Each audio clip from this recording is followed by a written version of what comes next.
पुरुषोत्तम क्षेत्र में भगवान नरसिंह तथा श्वेत माधव का महात्म्य।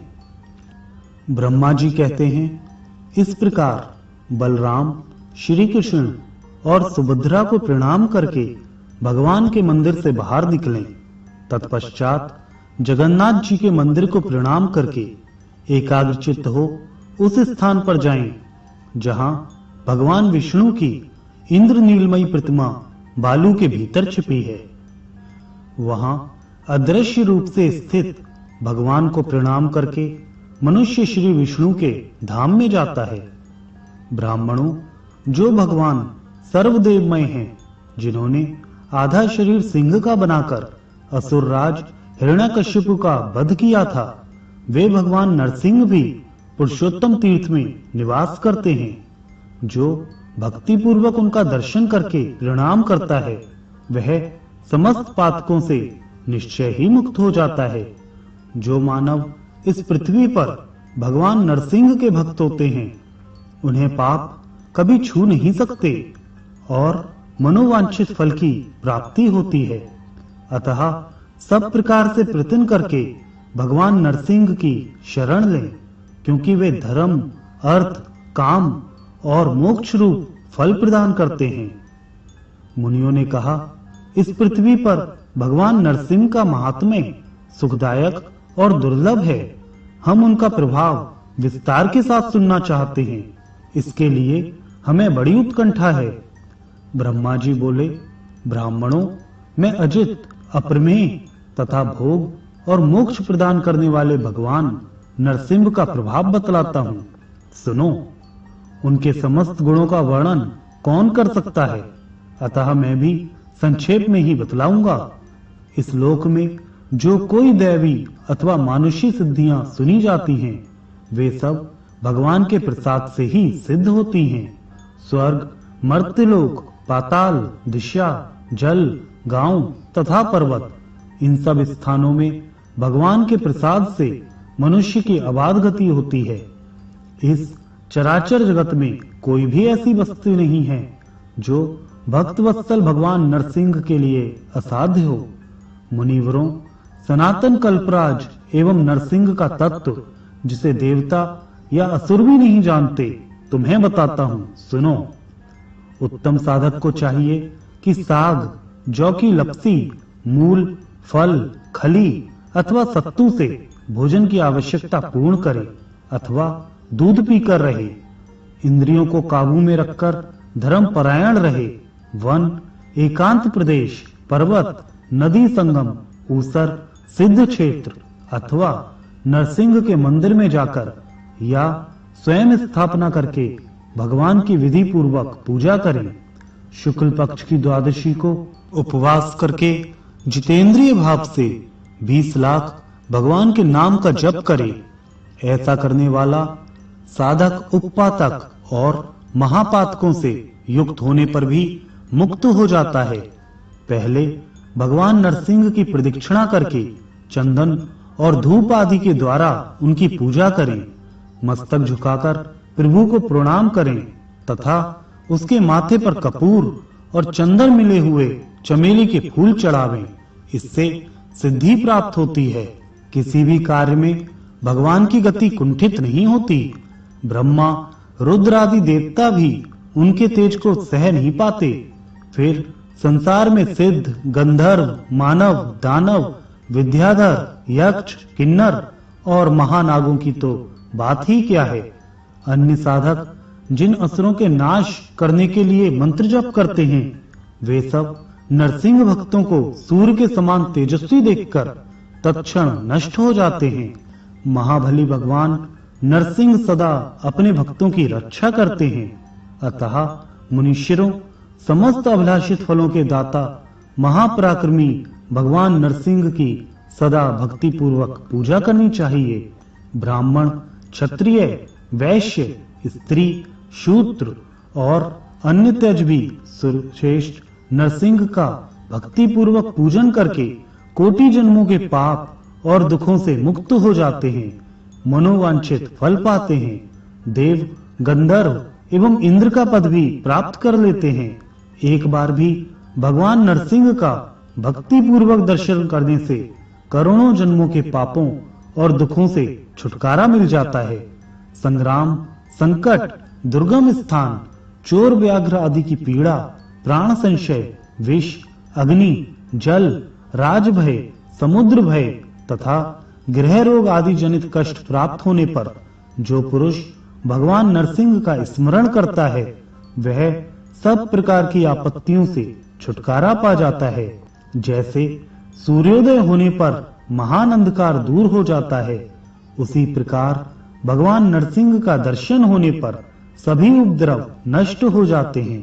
अनंत नामक वासुदेव का भक्ति पूर्वक दर्शन और उन्हें वंदन करने पर मनुष्य सब पापों से मुक्त हो परम पद को प्राप्त होता है। मैंने, इंद्र ने तथा विभीषण ने भी उनकी आराधना की है, फिर कौन मनुष्य उनकी आराधना ना करेगा।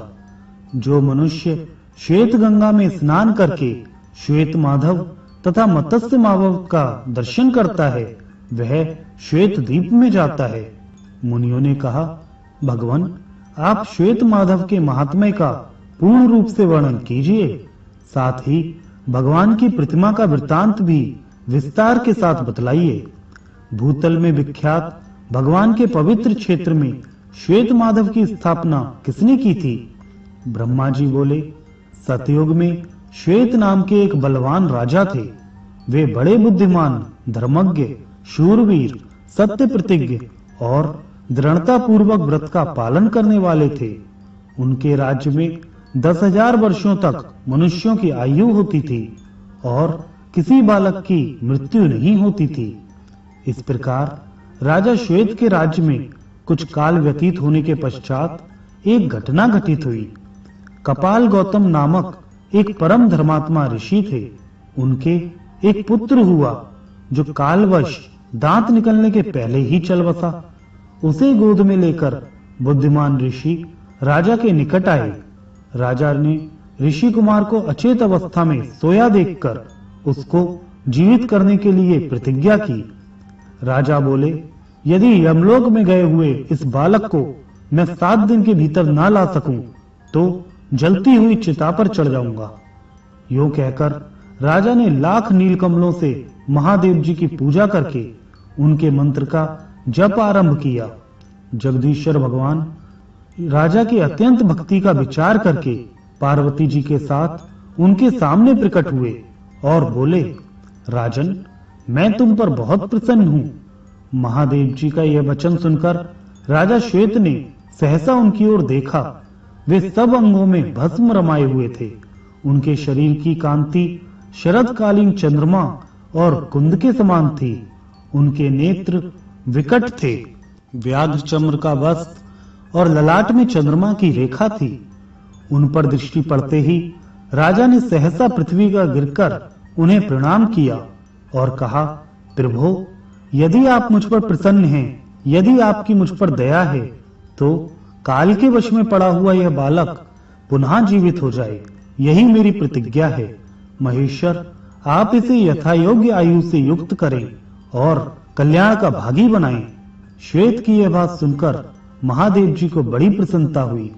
उन्होंने सब भूतों को भय देने वाले काल को आज्ञा दी और काल ने मृत्यु के मुख में पड़े हुए उस बालक को जीवित कर दिया। इसके बाद वे पार्वती देवी के साथ अंतर्धान हो गए। तदंतर राजा ने हजारों वर्षों तक एकाग्रचित्त होकर राज्य किया। फिर लौकिक धर्मों और वैदिक नियमों का विचार करके भगवान केशव की आराधना का निश्चित व्रत ग्रहण किया। इसके बाद वे दक्षिण समुद्र के पुरुषोत्तम क्षेत्र में गए और जगन्नाथ जी के पास ही सुंदर रमणीय प्रदेश में एक सुंदर मंदिर बनवाया और श्वेत शिला के द्वारा भगवान श्वेत माधव की प्रतिमा बनवाकर विधि पूर्वक उसकी प्रतिष्ठा की।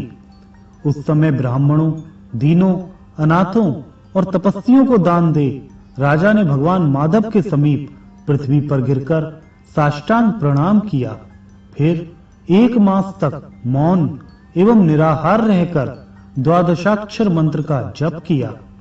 जप समाप्त होने पर भगवान देवेश्वर की इस प्रकार स्तुति आरंभ की, श्वेत बोले, ओम वासुदेव को नमस्कार है। सबको अपनी ओर खींचने वाले संकर्षण को नमस्कार है।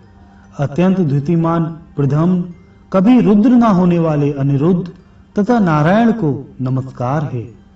जिनके अनेक रूप हैं, जो विश्व रूप, विधाता, निर्गुण, अतर्क, शुद्ध एवं उज्जवल कर्म वाले हैं, उनको नमस्कार है।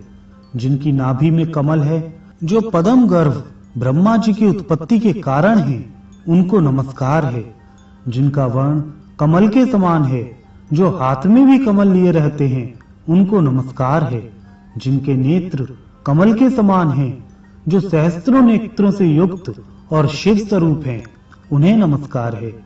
जिनके सहस्त्रों पैर और सहस्त्रों भुजाएं हैं, उन मनुष्य रूप परमेश्वर को नमस्कार है। ओम बराह रूपधारी भगवान को नमस्कार है। जो वर देने वाले, उत्तम बुद्धि से युक्त, वरिष्ठ, वरेण्य, शरणागत रक्षक और अपनी महिमा से कभी च्युत न होने वाले हैं, उन भगवान को प्रणाम है। ओम बाल रूपधारी, बाल कमल के समान कांतिमान, बाल सूर्य और चंद्रमा रूप नेत्रों वाले, मनोहर केशों से सुशोभित बुद्धिमान भगवान विष्णु को प्रणाम है। केशव को नमस्कार है। नारायण को नित्य नमस्कार है। सर्वश्रेष्ठ माधव एवं गोविंद को नमस्कार है। ओम विष्णु को नमस्कार है।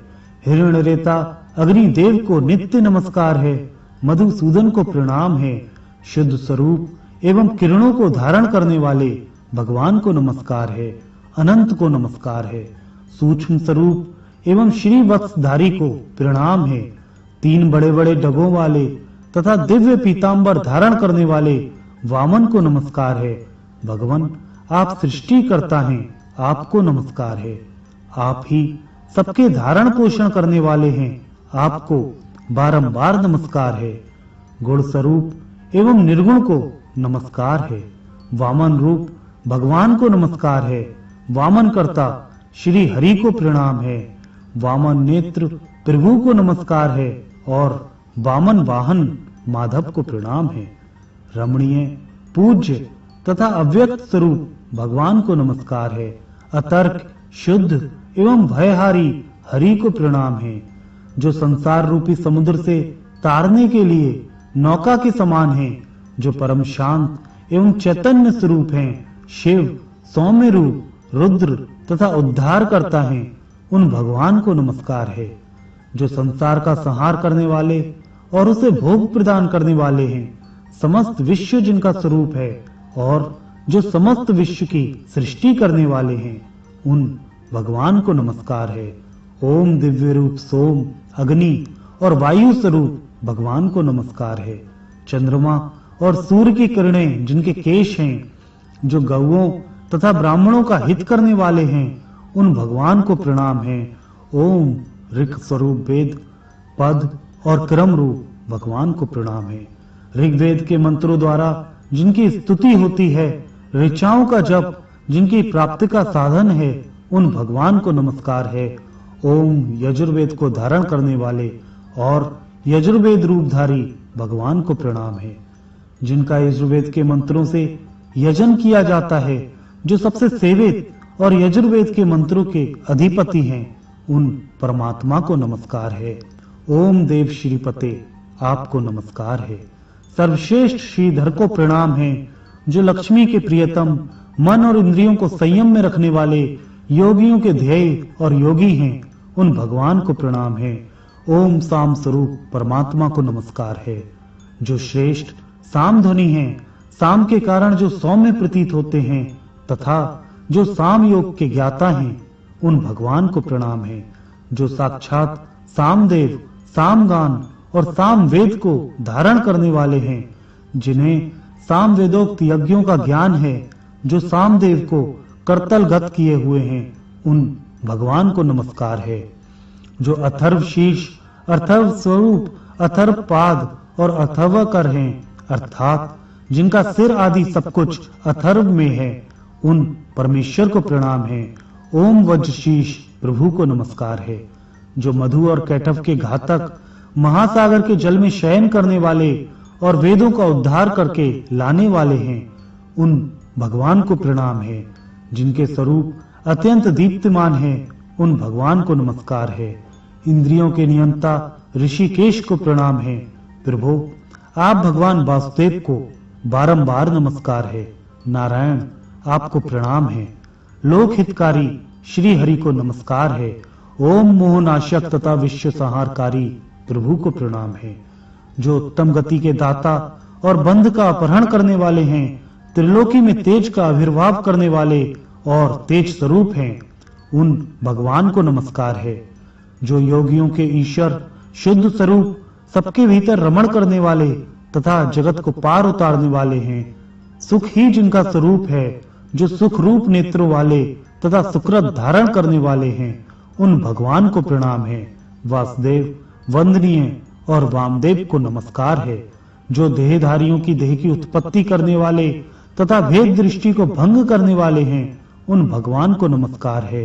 देवगण जिनके श्री अंग की वंदना करते हैं, जो दिव्य मुकुट धारण करने वाले हैं, उन श्री विष्णु को प्रणाम है।